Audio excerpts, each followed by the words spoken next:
would support. Okay, sweet.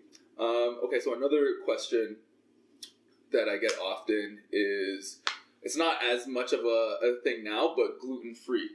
Okay. So I find that a lot of people are still kind of going down the road. It's like, oh, it's gluten-free, and a lot of like big time companies are like, they have gluten-free on their boxes, right? Mm-hmm. And everyone's going to buy a lot more of them, right? Yeah. What is your take on gluten-free, like a gluten-free diet?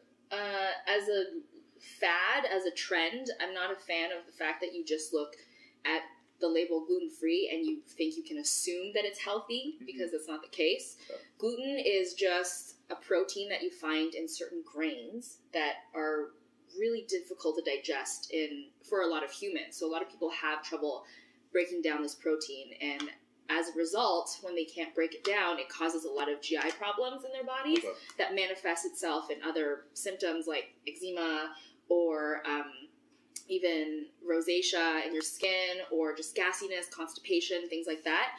So what you want to do is eliminate gluten, but you don't want to buy into a product just because it's gluten-free. That's my thing, is I don't love labeling your diet.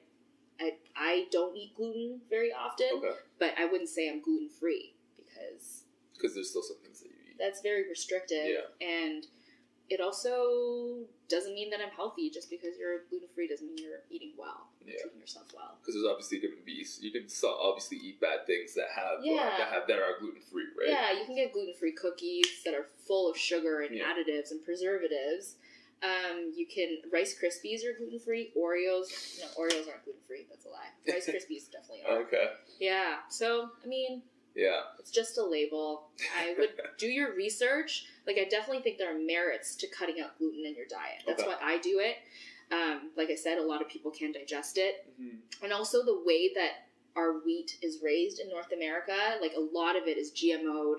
It's like so genetically modified that pests and insects don't even want to feed on it. Wow. You know, that's the whole point of genetically modifying things, so that they're more profitable and they can, provide more grains and provide more stock, and we can make more money off of it. And as a result, you really deplete a lot of the nutrient content in the grains itself. Like when I go to Mexico or Europe, I eat grains and I feel fine. Okay. When I was in Italy, I had pasta and I was great. And that's why people wonder why people from France all they do is eat baguettes and stuff like that, and they wonder why they're not as fat as people in like America and stuff like that, right? Right. I think food quality is definitely one of them. So the Parisian Paradox is a real thing. It's a study that they did looking at why people that live in France are so much healthier than North Americans despite doing very little intended exercise. Like they don't have boot camps or Soul Cycle gyms down there, or like berries or anything like that. But all they do is eat cheese and croissants and baguettes, and like food quality is definitely one of them. They have such strict food regulations overseas.